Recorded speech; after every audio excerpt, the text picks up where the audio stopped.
আমি পদ্মজা পর্ব ৪৭। লেখিকা ইলমা বেহরোজ। গল্প পাঠে আমি অরোরা ইসলাম। ইট পাথরের শহরে সবই কৃত্রিম। কৃত্রিমতা ছেড়ে ছায়ায় ঘেরা মায়াভরা গ্রাম, আঁকাবাঁকা বয়ে চলা নদী খাল, সবুজ শ্যামল মাঠের প্রকৃতির রূপ দেখে তৃষ্ণার্ত নয়নে পিপাসা মেটাতে গিয়ে পদ্মজা আবিষ্কার করল তার চোখে খুশির জল। সবেমাত্র অলন্দপুর গঞ্জের সামনে ট্রলার পৌঁছেছে। ট্রলারটি হাওলাদার বাড়ির। আলমগীর ও মগা উপস্থিত রয়েছে। তারা দুজন ট্রলার নিয়ে রেল স্টেশনের ঘাটে অপেক্ষা করছিল। আমির পদ্মজার পাশ ঘেঁষে দাঁড়াতেই পদ্মজা বলল, ইচ্ছে করছে জলে ঝাঁপ দেই। আমির আটকে উঠল, কেন? পদ্মজা আমিরের দিকে তাকিয়ে মৃদু হাসল। এরপর বলল, অল্পতেই ভয় পেয়ে যান কেন? বলতে চেয়েছি, অনেকদিন পর চেনা নদীর জল দেখে ছুঁয়ে দেখতে ইচ্ছে হচ্ছে, ডুব দিতে ইচ্ছে হচ্ছে। আমির এক হাতে পদ্মজার বাহু চেপে ধরে নিজের সাথে মিশিয়ে বলল, তাই বলো। পদ্মজা আমিরের দিকে তাকালো। আমিরের গাল ভর্তি দাড়ি, ঘন হয়েছে খুব, চোখের দৃষ্টি গাঢ় তীক্ষ্ণ। ৩৫ বছরের পুরুষ, অথচ একটা সন্তান নেই, বাবা ডাক শুনতে পারে না। মানুষটার জন্য দুঃখ হয়। পদ্মজা গোপনে দীর্ঘশ্বাস ছাড়ল। আজান পড়েছে। তলার মোড়ল বাড়ির ঘাটের ভিড়ে প্রথমে পদ্মজার চোখ পড়ে রাজহাঁসের ছুটে চলা। ঝাঁকঝাঁক রাজহাঁস দৌড়ে বাড়ির ভেতরে ঢুকছে। হাঁসের প্যাক প্যাক শব্দে চারিদিক মুখরিত। ট্রলারের শব্দ শুনে পূর্ণা প্রেমা প্রান্ত ছুটে আসে ঘাটে। আগে আগে আসে পূর্ণা। পদ্মজা প্রথম সিঁড়িতে পা রাখতেই পূর্ণা জান ছেড়ে ডেকে উঠল, আপা! পূর্ণাকে এভাবে ছুটে আসতে দেখে পদ্মজা ভয় পেয়ে যায়। সাবধান করে, আস্তে পূর্ণা। বলতে বলতে সিঁড়িতে পূর্ণার পা পিছলে গেল। পদ্মজা দ্রুত আঁকড়ে ধরে, এক্ষুনি অঘটন ঘটে যেত। পদ্মজা পূর্ণাকে ধমক দিতে প্রস্তুত হয়, তখনই পূর্ণা শক্ত করে জড়িয়ে ধরে পদ্মজাকে। বুকে মাথা রেখে হাঁপাতে হাঁপাতে উচ্চারণ করে, আপা, আমার আপা। পদ্মজার বুক বিশুদ্ধ ভালো লাগায় ছেয়ে গেল। মৃদু হেসে পূর্ণাকে কিছু বলার জন্য আবার প্রস্তুত হবে, ঠিক তখন প্রেমা প্রান্ত এসে জড়িয়ে ধরল। পদ্মজা টাল সামলাতে না পেরে সিঁড়ি থেকে নদীর পানির জলে পড়ে যাচ্ছিল। ট্রলারের আগায় দাঁড়িয়ে থাকা আমির দুহাতে দ্রুত পদ্মজাকে আঁকড়ে ধরে তার খুঁটি হলো। পদ্মজা চোখ খিচে ফেলে। তখন বুঝতে পারে সে পড়েনি, তার ভাই বোনেরাও পড়ে যায়নি। তখন সে চোখ খুলল, ঘাড় ঘুরিয়ে তার সহধর্মীর মুখে দেখে হাসলো। এরপর সোজা হয়ে দাঁড়ালো। পূর্ণা প্রেমা হেসকি তুলে কাঁদছে। খুশিতে কেউ এভাবে কাঁদে? তবে পদ্মজার ভালো লাগছে। বাসন্তীকে দূরে দাঁড়িয়ে থাকতে দেখে পদ্মজার তার ভাই বোনদের বলল, আমাকে বাড়িতে ঢুকতে দিবি না তোরা? পূর্ণা চোখের জল মুছতে মুছতে বলল, চলো। পদ্মজা সিঁড়ি ভেঙে বাসন্তীর সামনে এসে দাঁড়ালো। সাদা রঙের শাড়ি পরে ছলছল চোখে তাকিয়ে থাকা এই মানুষটার প্রতি পদ্মজার অনেক ঋণ। হেমলতা মারা যাওয়ার পর ৬ মাসের মাথায় মোর্শেদ পৃথিবী ছাড়েন। সুখে খাওয়া দাওয়া ছেড়ে দিয়েছিলেন। ছেলে যান কিশোরী ২ মেয়ে, বউ এবং ছেলেকে। অর্থনৈতিক সমস্যা দেখা দেয়, সংসার চলে না। আমি সাহায্য করতে চেয়েছিল, পদ্মজার আত্মসম্মানে লাগে। সে কিছুতে স্বামীর টাকায় বাবার বাড়ির সংসার চালাবে না, নিজেরও কিছু করার উপায় নেই। এমতো অবস্থায় বাসন্তী চাইলেই ফিরে চলে যেতে পারতেন, কিন্তু তিনি যাননি। এক পড়ন্ত বিকেলে পদ্মজাকে বললেন, নকশি কাঁথা সেলাই করতে পারি আমি, শখে সেলাই করতাম। ২-৩ জন পয়সা দিয়ে কিনতে চাইতো, টাকার দরকার ছিল না, তাই বিক্রি করিনি। তুমি বললে আমি নকশি কাঁথা গঞ্জে বেচার চেষ্টা করতাম। পদ্মজা সেদিন অবাক হয়ে তাকিয়েছিল। বাসন্তী ছুটে যান ঘরে, একটা নকশি কাঁথা নিয়ে আসেন, পদ্মজাকে দেখান। অসম্ভব সুন্দর হাতের কাজ। আমি নকশি কাঁথা দেখেই মুগ্ধ হলো। সঙ্গে সঙ্গে বলল, বড় ভাইয়া যখনই ঢাকা যাবে নকশি কাঁথা দিয়ে দিবেন। শহরে নকশি কাঁথার চাহিদা রয়েছে অনেক, আপনাদের সমস্যা কিছুটা হলেও খুঁজে যাবে। এক কাজ করলেই তো পারেন, আরও ২-৩ জনকে নিয়ে নকশি কাঁথা বানানো শুরু করেন, তাহলে অনেকগুলি হবে। তাদের পারিশ্রমিক দিয়ে দেবেন, ঢাকায় বিক্রির পর দ্বিগুণ টাকা আসবে। এ প্রস্তাবে পদ্মজা অমত করল না। সেদিন থেকে বাসন্তী ২ হাতে দিনরাত পরিশ্রম করছেন। পূর্ণাকে ম্যাট্রিক অবধি পড়ালেন, প্রেমা প্রান্তকে এখনও পড়াচ্ছেন। পূর্ণা যে কোনো আবদার পূরণ করে চলেছেন। বাসন্তীর পাশে পদ্মজা সালাম করল। এরপর বলল, কেমন আছেন আপনি? ভালো আছি মা, তুমি জামাই বাবা সবাই ভালো আছো তো? আলহামদুলিল্লাহ ভালো আছি। আগের চেয়ে শুকিয়ে গেছেন, ত্বক ময়লা হয়েছে। নিজের যত্ন নেওয়া ভুলে গিয়েছেন? বাসন্তী চোখ নামিয়ে হাসেন। এক হাতে নিজের মুখশ্রী ছুঁয়ে বলল, সেই বয়স কি আর আছে, বিধবা মানুষ। পূর্ণা খুব জ্বালাই তাই না, বাধ্য করে রঙিন শাড়ি পরতে সাজতে। বাসন্তী চমকে তাকালেন। পদ্মজা হাসছে। পূর্ণা মাথায় ব্যাগ নিয়ে পদ্মজার পাশে এসে দাঁড়ালো। আহ্লাদী হয়ে অভিযোগ করল, আবার তুমি নাকি মুচির সাথে আমার বিয়ে দিতে এসেছো? যে হাসি প্রশস্ত হয়। আমিরের দিকে তাকিয়ে এরপর পূর্ণার দিকে তাকালো, বলল, কে বলেছে, তোর ভাইয়া? পূর্ণা আমিরকে ভেঙচি কেটে পদ্মজাকে বলল, আর কে বলবে? আপা, আমি কিন্তু মুচিকে বিয়ে করব না, আমার ফর্সা চকচকে জামাই চাই। মগা পূর্ণাকে রাগানোর জন্য বলল, ম্যাট্রিক ফেল করা শরীরে ধলা জামাই হাঙ্গা করব? পূর্ণা কিরমির করে তাকালো। পদ্মজা পূর্ণার গাল টেনে দিয়ে বলল, আচ্ছা, এসব নিয়ে পরে আলোচনা হবে, অন্ধকার হয়ে যাচ্ছে চারপাশ, বাড়িতে চল। তারপর দুই হাতে দুই ভাই বোনকে জড়িয়ে ধরে বাড়ির উঠানে পা রাখে সে। সতেজ হয়ে জামা কাপড় পাল্টে নেয় আমির ও পদ্মজা। এরপর রাজহাঁস ভুনা আর গরম গরম ভাতের ভোজন হয়। আলমগীর ও মগাও ছিল। আলমগীর বাড়ি ফেরার আগে আমির ও পদ্মজাকে বলে যায়, আগের স্মৃতি আর কতদিন বুকে রাখবি তোরা? দাদু মারা যাওয়ার পথে, চাচি আম্মা আত্মগ্লানি আর তোদের দেখার না দেখার শোকে শুকিয়ে কঙ্কাল হয়ে গিয়েছে। এবার অন্তত বাড়িতে আসিস, অনুরোধ রইল আমার। পদ্মজা, তুমি আমিরকে বুঝিও। পদ্মজা আশ্বস্ত করে বলল, এবার বাড়ির সবাইকে গিয়ে দেখে আসবো, আপনি নিশ্চিন্তে যান, অপেক্ষায় থাকবো। আসবো ভাইয়া, বলল পদ্মজা। আলমগীর মগা চলে গেল। আমির পদ্মজাকে বলল, আমি যাব না, এবার যাওয়া উচিত, অনেক তো হলো, 4 বছর কেটেছে, ভয়ঙ্কর রাতটা আজীবন বুকে তাজা হয়ে থাকবে, তাই বলে সম্পর্ক ছিন্ন করতে পারি না, ইসলামে সম্পর্ক ছিন্ন করা হারাম। ওই বাড়িতে গেলে আমার দম বন্ধ করার কষ্ট হয় পদ্মজা। সে তো আমারও হয়, কিন্তু আম্মার কথা খুব মনে পড়ে। আম্মার তো কোনো দোষ ছিল না, তবুও তিনি শাস্তি পাচ্ছেন। ছিল দোষ, যে আসল দোষী তার দেখা আজও পেলাম না, অথচ যিনি দোষী না তিনি সবার চোখে দোষী। আম্মা সেই দিন কেন ঘুমিয়ে পড়েছিলেন, এটাই আমার দোষ।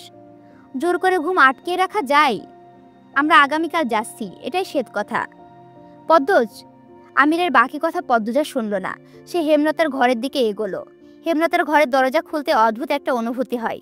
শিহরিত হয়ে কেঁপে ওঠে সে। 6 বছর আগের মতোই সব, নেই শুধু মা। পদ্মজা ধীর পায়ে ঘরে ঢুকে আলমারি খুলে হেমলতার শাড়ি বের করে ঘ্রাণ শুকে বুকের সাথে জড়িয়ে রাখে। গাল বেয়ে অশ্রু গড়িয়ে পড়ে মাটিতে। হাউমাউ করে কান্নাটা আর আসে না অনেক দিন। কষ্টগুলো চেপে থাকে বুকের ভেতর। পূর্ণা দরজার পাশে দাঁড়িয়ে আছে। সে তার আপাকে দেখছে। পদ্মজা বারবার নাক টানছে। অজস্র চুমুতে ভরিয়ে দিচ্ছে মায়ের শাড়ি, যেন সে শাড়িতে না, মাকেই চুমু দিচ্ছে। পূর্ণার মন ব্যথায় ভরে ওঠে। তার কি মায়ের জন্য কষ্ট হচ্ছে, নাকি আপার কান্না দেখে কষ্ট হচ্ছে? জানে না পূর্ণা, শুধু উপলব্ধি করছে তার কান্না পাচ্ছে। কান্নার শব্দ শুনে পদ্মজা ঘাড় ঘুরিয়ে তাকালো। পূর্ণাকে কাঁদতে দেখে দ্রুত চোখের জল মুছে হাতের শাড়ি আলমারিতে রাখলো। এরপর পূর্ণাকে ডাকলো, আয় এদিকে। পূর্ণা ফোপাতে ফোপাতে এগিয়ে আসে। পদ্মজা বিছানায় বসলো। পূর্ণা পদ্মজার কোলে মাথা রেখে কাচুমাচু হয়ে শুয়ে পড়ল। পদ্মজা বলল, বয়স তো 21-এর ঘরে, মনটা সেই 14-15 বছরেই পড়ে আছে। পূর্ণা পদ্মজার এক হাত মুঠোয় নিয়ে বলল, আমার খুব কান্না পাচ্ছে, কাঁদিস না, ঠেলে ঠুলে বেরিয়ে আসছে তো, থামানোর চেষ্টা কর। থামছে না, তুই তো আরো কাঁদছিস, বেড়ে যাচ্ছে তো। পদ্মজা ঠাস করে পূর্ণার গালে থাপ্পড় বসালো। সঙ্গে সঙ্গে পূর্ণা কান্না থেমে গেল। চোখ বন্ধ করে তাকাই। পদ্মজা আওয়াজ তুলে হেসে ওঠে। পূর্ণা দ্রুত উঠে বসে, হাত ঝাড়তে ঝাড়তে হেসে বলল, থেমে গেছে। পদ্মজা হাসি বেড়ে গেল। মুখে হাত চেপে হাসি আটকানোর চেষ্টা করছে। হাসির ঠেলায় চোখে জল চলে এসেছে। পূর্ণা কান্না নিয়ন্ত্রণ করতে পারে না। থামাতে বললে আরো বেড়ে যায়। ব্যাপারটা যে কেউ উপভোগ করে। প্রেমা ঘরে ঢুকে অভিমানী কণ্ঠে বলল, আমাকে ছাড়া কি নিয়ে এত হাসাহাসি হচ্ছে? পদ্মজা হাসতে হাসতে বলল, পূর্ণা কাঁদছিল, থামাতে পারছিল না। প্রেমা হেসে বিছানায় উঠে বসে। 2 পা ভাঁজ করে বসে বলল, বড় আপা, ছোট আপা নামাজ পড়ে না। পদ্মজা হাসি থামিয়ে পূর্ণার দিকে তীক্ষ্ণ চোখে তাকিয়ে বলল, কিরে, তুই নামাজ পড়িস না কেন? চিঠিতে তো অন্য কথা বলিস। পূর্ণার ইচ্ছে হচ্ছে প্রেমাকে লবণ মরিচ দিয়ে ক্যাশ ক্যাশ করে কাঁচা আমের মতো কামড়ে খেতে, কিন্তু এখন পরিস্থিতি সামলাতে হবে। সে পদ্মজাকে বোঝানোর চেষ্টা করলো, আপা বিশ্বাস করো, শুধু 1 ওয়াক্ত পড়িনি। আর প্রেমাকে আমি আমার চুরি দেয়নি বলে। মিথ্যা বলবি না, কতবার বলেছি মিথ্যা কথা ছাড়তে, সত্য স্বীকার কর। কিসের কাজ তোর? পড়ালেখা ছেড়েছিস 4 বছর, ম্যাট্রিকটা আবার পড়লি না, বিয়েও করতে চাস না বলে বিয়ের জন্য জোর করিনি। তার মূল্যে এভাবে কথা না শুনে দিবি? এটা তো আমারও কথা না, যিনি সৃষ্টিকর্তা করেছেন উনার আদেশ। পূর্ণা মাথা নত করে রাখে। পদ্মজা বিছানা থেকে নামতে নামতে বলল, ঘুমাবো না তোদের সাথে। প্রেমা আর্তনাদ করে উঠল, আপা আমার দোষ কি? পূর্ণা পদ্মজার কোমর জড়িয়ে ধরে, কিছুতেই যেতে দেবে না। পদ্মজা বলল, স্যার বলছি। পূর্ণা আকতি করে বলল, যেও না, এখন থেকে প্রতিদিন পড়ব, সত্যি বলছি। সত্যি তো? বলল পদ্মজা। সত্যি। পদ্মজা বিছানায় পা তুলে বসলো। পূর্ণা আর চোখে প্রেমাকে দেখল, দৃষ্টি দিয়ে যেন হুমকি দিল, আমারও দিন আসবে। গ্রামে আসলে আমির প্রান্তর সাথে ঘুমায়, পদ্মজাকে তার বোনদের সাথে ছেড়ে দেয়। আজও তার ব্যতিক্রম হচ্ছে না। দুই বোনকে নিয়ে শুয়ে পড়ল পদ্মজা। কত কত গল্প তাদের। পদ্মজা শুধু শুনছে আর হাসছে। প্রেমার মুখ দিয়ে সহজে কথা আসে না। পদ্মজা আসলে কথার ঝুড়ি নিয়ে বসে। পূর্ণা নিজের বিয়ে নিয়ে বেশি কথা বলছে, পরিকল্পনা করছে। তখন প্রেমা ব্যঙ্গ করে বলল, ছোট আপার লজ্জার লেশ মাত্র নেই। তখন পূর্ণা খেপে গিয়ে বলল, তুই যে প্রান্তরে বলেছিলি শহরে গিয়ে তুই সাহসী পুলিশ বিয়ে করবি, আমি কাউকে বলেছি তোর লজ্জা নাই? প্রেমা লজ্জায় জুবুথুবু হয়ে যায়। তার বড় আপার সামনে ছোট আপা কি বলছে, লজ্জায় কান দিয়ে ধোয়া বেরোতে থাকে। পদ্মজা হাসলো। প্রেমাকে বলল, লজ্জার কিছু নেই, অভিভাবকদের নিজের পছন্দ জানানো উচিত। তোর বিয়ে পুলিশের সাথেই হবে, আর পূর্ণার বিয়ে হবে পূর্ণার পছন্দ মতো। পদ্মজার কথায় পূর্ণা ভারী খুশি হলো। সে আবেগে আপ্লুত হয়ে বলল, নায়কের মতো জামাই চাই, একদম লিখন ভাইয়ার মতো। ও আপা, জানো লিখন ভাই এখন শুটিং করতে আসছে, 1 সপ্তাহ হলো। পদ্মজা জানতে চাইল, কার বাড়ি? সাতগাঁয়ে হান্নান চাচার বাড়ি, বিশাল বড় টিনের বাড়ি। পদ্মজা চুপ হয়ে গেল। এই মানুষটা শুধুমাত্র তার স্মৃতি, কিন্তু মানুষটার জীবনে পুরোটা জুড়ে সে। এই তো মাস 3 আগে পদ্মজা পত্রিকা পড়তে বসেছিল। 3য় পৃষ্ঠায় লিখন শাহ ছবির সাথে উপরের শিরোনাম দেখে বেশ অবাক হয় পদ্মজা। শিরোনামে লেখা, লিখন শাহর পদ্মফুল। পদ্মজা আগ্রহ নিয়ে প্রতিটা লাইন পড়ে। সাংবাদিক লিখনকে প্রশ্ন করেছেন, 30 বছর পার হয়েছে, বিয়ে করবেন কবে? লিখন জানিয়েছে, সে যখন আসবে। আমরা কি জানতে পারি সে কে? যদি দ্বিধা না থাকে। জানাতে আমার বাধা নেই। সে পদ্মফুল। আমার 27 বছরের কঠিন মনে তোলপাড় তুলে দিয়েছিল। সে তোলপাড় তাণ্ডব বুকে আজও ভেতরে আছে। সেই ফুলের সুবাস নাকে আজও লেগে আছে। শুধু আমি তাকে জয় করতে পারিনি।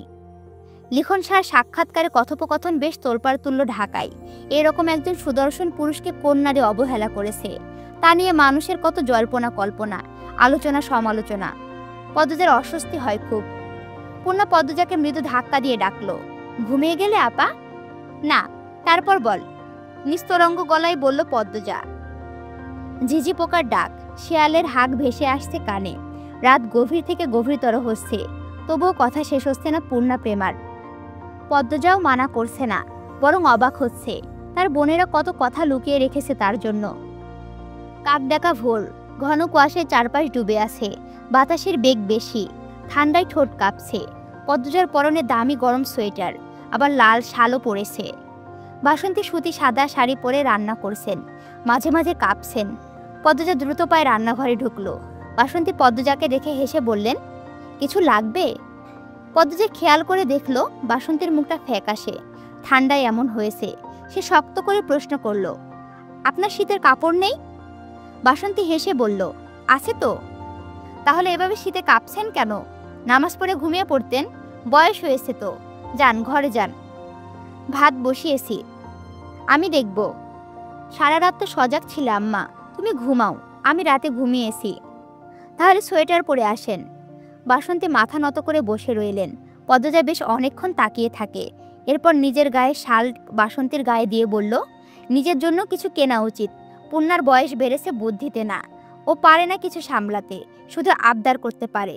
যতদিন বেঁচে আছেন নিজের যত্ন নিন, আমি ঘরে যাচ্ছি। পদ্মজা রান্নাঘর ছেড়ে বারান্দার গ্রিল ধরে বাইরে তাকালো। কুয়াশার জন্য বাড়ির গেটটাও দেখা যাচ্ছে না। সে ঘুরে দাঁড়ালো ঘরে ঢোকার জন্য। তখন মনে হলো উঠানে কে যেন দাঁড়িয়ে আছে। পদ্মজা আবারও ঘুরে তাকালো। দেখতে পেল তার শাশুড়ি ফরিনাকে। তীর্থের কাকের মতো তাকিয়ে আছে, শুকিয়ে গেছে খুব বেশি। গায়ে লাল সাদা রঙের মসৃণ শাড়ি। ফরিনার চারপাশে ঘুরে কুয়াশা, কুয়াশার দেওয়াল ভেদ করে যেন তিনি শুধুই আসতে পারছেন না। পদ্মজা হন্তদন্ত হয়ে বের হলো। কাছে এসে দাঁড়াতেই বুকটা হু হু করে উঠল। ফরিনা পদ্মজাকে দেখে কেঁদে দিলেন। পদ্মজা ফরিনার খুব কাছে এসে দাঁড়ালো, পাশ হয়ে সালাম করলো। এরপর ফরিনার কাছে ঠান্ডা দুহাত ধরে বলল, এত সকালে কেন আসতে গেলেন? আমরাই তো যেতাম। এত রাগ তোমার? না আম্মা, আপনার প্রতি আমার কোনো রাগ নেই। 8 মাস আপনি আমার যে যত্ন নিয়েছেন মায়ের অভাব বোধ করিনি। মনে হচ্ছিল আমার মা ছিল আমার পাশে। তাহলে কেড়ে যাও না আমার কাছে।